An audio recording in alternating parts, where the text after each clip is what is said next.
डेरा कब्रिस्तान हिंदुस्तान के सबसे हॉन्टेड जगह में से एक है।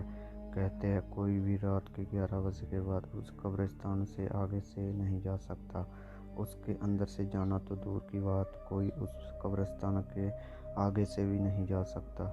इस कब्रिस्तान की दीवारें लगभग 1 किलोमीटर तक फैली हुई है और कोई भी रात के 11 बजे के बाद वहां से जाता है तो वो जिंदा नहीं बचता। कहते हैं वहाँ जितनी भी बुरी शक्ति हैं उसकी वो दीवारें एक सीमा है, मतलब कोई भी बुरी शक्ति उस कब्रिस्तान को दीवारों से आगे नहीं जा सकती। अगर कोई भी रात के 11 बजे के बाद वहाँ से जाता है तो उसकी बुरी शक्ति उसे बस उस कब्रिस्तान की सीमा तक ही मार सकती है, ना तो उससे पहले ना तो उसके बाद। आज की जो कहानी है वो डेरा कब्रिस्तान के पास के एक ही गांव में रहने वाले मुकेश जी के साथ घटित घटना है।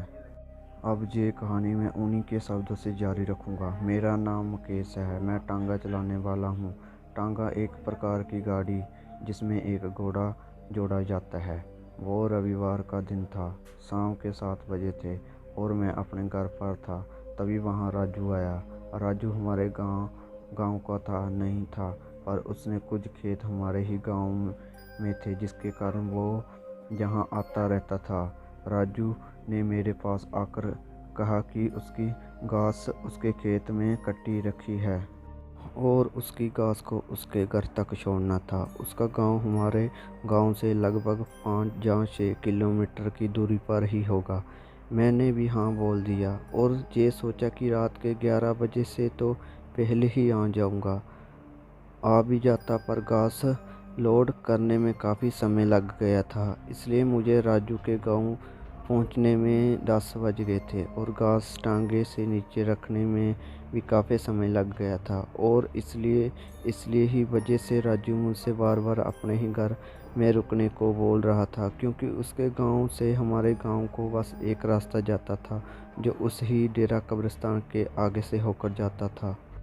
एक बार तो मेरा दिल भी राजू की बात मान जाने को कर रहा था, पर मैं घर नहीं गया तो मेरे घर वाले परेशान हो जाते। ना मेरे पास कोई फ़ोन था और ना ही मेरे घर वालों के पास। मेरे घर में मेरे 2 छोटे छोटे बच्चे, मेरी बीवी और मेरे माता पिता थे। मुझे उन सब की चिंता ने अपने पर मजबूर कर दिया और अब मैं उसकी उसकी कब्रिस्तान को पास आ गया हूँ।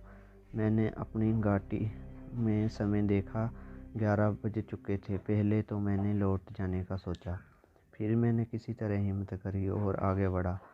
मैं अभी कुछ ही आगे बढ़ा तभी मुझे ऐसा लगा कोई मेरे टांगे पर आकर बैठ गया है। मैंने एकदम से पीछे मुड़कर देखा, पर वहाँ कोई नहीं था, और मुझे अभी भी लग रहा था कि कोई मेरे पीछे बैठा हो। फिर जब मैं थोड़ा और आगे बढ़ा तो मेरे टांगे में जैसे वजन बढ़ गया हो। मैं जैसे जैसे आगे बढ़ता रहा टांगे में भी वजन बढ़ता जा रहा था।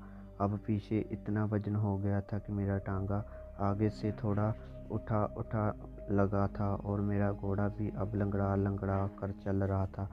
मैं अब समझ गया था कि वो इसमें आ गई है और अब शायद मैं ना बच पाऊँ। फिर मुझे अपनी मम्मी की बात याद आई। उन्हें मुझे बताया था कि ये भूत और आत्मा आग से थोड़ा डरते हैं। तभी मैंने अपनी जेब में रखी बीड़ी निकाली और मैं बीड़ी पीने लगा। जैसे ही मेरी एक बीड़ी ख़त्म होती है दूसरी जला लेता हूँ। ऐसे करते करते मेरी पूरी बीड़ी ख़त्म हो गई। टांगे में इतना वजन हो गया कि टांगा बहुत धीरे धीरे चल रहा था, इसलिए मैं अभी कब्रिस्तान को आधा ही पार नहीं कर पाया था। सर्दी का समय था इसलिए मैंने काफ़ी कपड़े पहने थे। जैसे ही मेरी बीड़ी ख़त्म हुई तो मैंने जो कंबल उठा हुआ था उसे उतार कर मैंने उसमें आग लगा दी और कंबल की आग ख़त्म होने ही वाली थी। तभी मैंने अपना स्वेटर निकाल कर जला दिया और स्वेटर की आग ख़त्म होते ही उससे पहले मैंने अपनी कमीज़ निकाल कर जला दी। जान बचाने के लिए कुछ तो करना ही था, इसलिए मैं अपने शरीर में पहने सभी कपड़ों को जला रहा था। ऊपर के सभी कपड़े ख़त्म होने पर मैंने अपना पैजामा को उतार कर उसमें भी आग लगा दी। अब बस मेरा एक कच्चा ही बचा था। उससे पहले मेरे पैजामे की आग ख़त्म होती, उससे पहले ही मैं कब्रिस्तान की दीवारें ख़त्म होने वाली थी। जैसे ही मैंने कब्रिस्तान पार करा तो देखा एक बूढ़ी ये बयान किसी औरत मेरे टांगे से नीचे उतरी और उसने कहा, आज तो तू बच गया, पर अगली बार आया तो नहीं बचेगा। इतना बोलकर वो भी खड़ी रही और मैं अपने घर की ओर चला गया। उस दिन से मैं कभी उस रास्ते से रात में नहीं जाता। यह कहानी एक सच्ची घटना पर आधारित है।